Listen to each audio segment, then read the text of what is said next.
Hello दोस्तों, आज मैं आपके सामने इंडियन पॉलिटी का एक नया टॉपिक लेकर आया हूँ। ठीक है दोस्तों, ये कोई चैप्टर नहीं है, बस एक टॉपिक है। ठीक है, एमपी और एमएलए में डिफरेंस। दोस्तों, हम लोग अपने आसपास हमेशा दो शब्द सुनते हैं, क्या? सांसद और विधायक। तो इन दोनों में अंतर क्या है? सांसद और विधायक में क्या अंतर है? हम लोग हमेशा सुनते हैं कि फलां सांसद है, ये विधायक है, ये है, वो है, एमपी है, एमएलए है। तो इन सब में क्या डिफरेंस है, इसी को जो है हम लोग आज एकदम विस्तार में देखेंगे। और दोस्तों, मैं आपको इतना गारंटी दे देता हूँ कि इसके बाद आप कोई भी सवाल जो इस सब से रिलेटेड होगा, आपके मन में कोई भ्रम नहीं आएगा। आप खुद ही बता पाओगे कि कौन बड़े हैं, कौन छोटे हैं, किन की पावर्स ज़्यादा होगी, किन की कम होगी, ये सब आप खुद ही बता पाओगे। तो चलिए दोस्तों, शुरू करते हैं। शुरू करने से पहले मैं आपको बता दूं कि अभी आप एग्जामन3 यूट्यूब चैनल देख रहे हैं। आप इस वीडियो को लाइक करें, शेयर करें और अपने दोस्तों के साथ शेयर करें और इस चैनल को सब्सक्राइब कर लें। इंस्टाग्राम, ट्विटर, फेसबुक और टेलीग्राम पे आप इस आईडी पे हमें फॉलो कर सकते हैं। चलिए दोस्तों, शुरू करते हैं।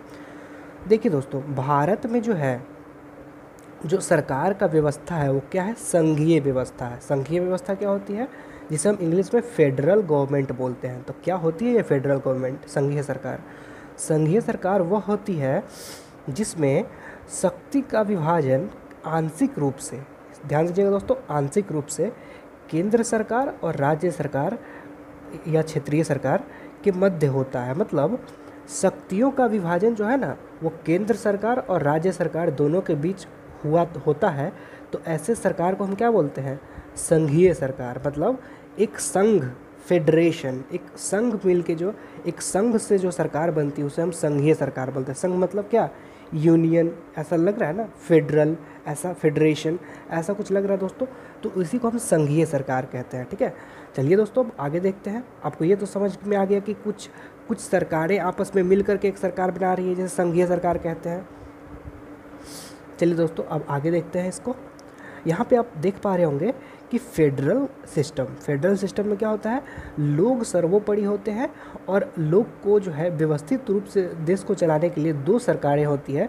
एक तो स्टेट गवर्नमेंट होती है और दूसरी नेशनल गवर्नमेंट होती है। जैसे में नेशनल गवर्नमेंट में हमारे कौन है? नेशनल गवर्नमेंट में जो है हमारे कौन है? मतलब केंद्र सरकार में अभी कौन है? तो हमारे मोदी साहब हैं प्रधानमंत्री। और उसी तरह किसी राज्य का उठा ले, जैसे मैं चलिए बिहार का उठा लेते हैं, तो बिहार में कौन है? तो हमारे नीतीश कुमार है मुख्यमंत्री। तो दो सरकार है ना, एक केंद्र में है, एक राज्य में है।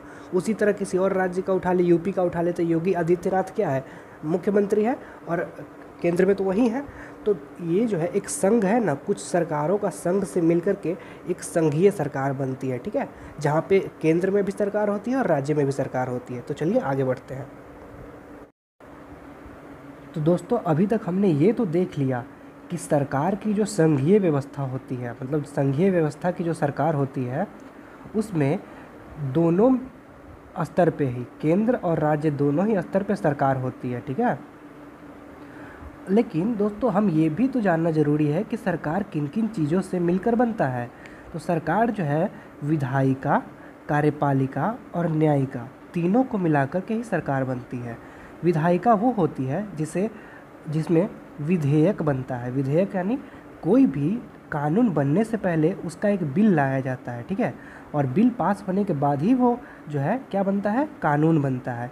तो उसी बिल को क्या कहते हैं? हिंदी में विधेयक बोलते हैं। ठीक है, तो कोई भी कानून कहाँ बनता है? विधायिका में बनता है। ठीक है, उसी कानून पे अमल होने का कार्य कहाँ होता है? कार्यपालिका में। ठीक है, और उसी सब संबंधित अगर कोई भी डिस्प्यूट रह गया है, लोगों का अगर कुछ समस्या है, तो उसके दूर के लिए कहाँ जाएगा? वो न्यायपालिका में जाएगा, यानी कोर्ट में जाएगा। कोर्ट वाला ये सेक्शन है। ठीक है, तो दोस्तों मैं आपको बता दूं कि जैसे केंद्र हमारा क्या था, सरकार हमारा क्या था? केंद्र में भी था और राज्य में भी था। तो केंद्र सरकार की भी अपनी विधायिका होगी और राज्य सरकार की भी अपनी विधायिका होगी। बस यहीं पे जो है हमारा एमपी और एमएलए क्लियर हो जाएगा। देखिए दोस्तों, हमारी सरकार कौन सी व्यवस्था की थी?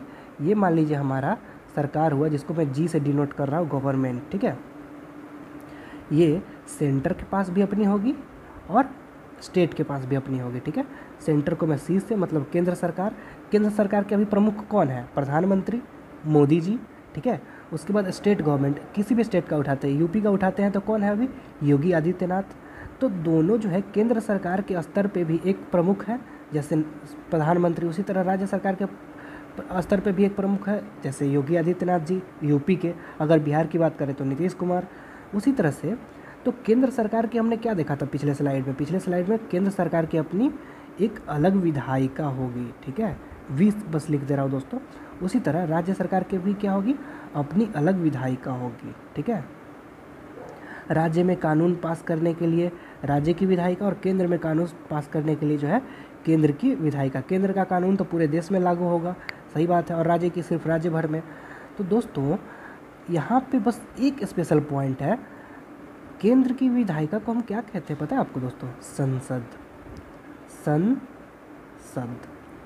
और राज्य की विधायिका को हम लोग क्या बोलते हैं, विधानमंडल, ठीक है। विधानमंडल और विधानसभा भी कह सकते हैं, कुछ राज्यों में विधानमंडल और विधानसभा सेम ही होता है, ठीक है दोस्तों। इसके बारे में मैं एक विस्तृत वीडियो में आपको लाऊंगा, ठीक है। तो दोस्तों अब आगे बस यहीं तक था, ठीक है। अब संसद और विधायक में हम अंतर देखते हैं, ठीक है। सांसद और विधायक में अंतर देखेंगे तो संसद मतलब पार्लियामेंट के संसद कहाँ था दोस्तों, केंद्र का विधायिका था ना संसद। केंद्र के विधायिका के सदस्य को हम क्या कहते हैं, सांसद कहते हैं, ठीक है। या फिर उसको एमपी भी कहते हैं, यानी मेंबर ऑफ पार्लियामेंट। जो पार्लियामेंट का मेंबर है उसको मेंबर ऑफ पार्लियामेंट कहते हैं, जो संसद का सदस्य है उसको हम सांसद कहते हैं। सेम ही तो बात है, ये तो आपको क्लियर हो गया। अब राज्य की विधायिका का या विधानसभा का जो सदस्य होता है उसे हम क्या कहते हैं, विधायक कहते हैं, ठीक है। या फिर इसी को हम एमएलए कहते हैं, जिसको हम एमएलए का फुल फॉर्म क्या होता है, मेंबर ऑफ लेजिस्लेटिव असेंबली, ठीक है। सिंपल सी बात है, राज्य की विधायिका का जो सदस्य होगा वो विधायक कहलाएगा, या फिर राज्य के एमएलए जो लेजिस्लेटिव असेंबली का जो मेंबर होगा उसको हम एमएलए कहेंगे। इतना साधारण सा था दोस्तों सांसद और विधायक में अंतर। अब मैं उम्मीद करता हूँ कि आप लोगों को समझ तो आया ही होगा, लेकिन अब आप बता भी सकते हैं, किसी को समझा भी सकते हैं या पढ़ा भी सकते हैं कि क्या होता है एमपी और एमएलए में अंतर, ठीक है, क्या होता है संसद और विधायक में अंतर। दोस्तों इसको मैं एक बार फिर से मैं आपको क्लियर करवाना चाहूँगा यहाँ पे कि केंद्र की विधायिका को हम संसद कहते हैं, और केंद्र की विधायिका को हम क्या कहते हैं, संसद कहते हैं, और उसी संसद के सदस्य को हम सांसद कहते हैं, ठीक है।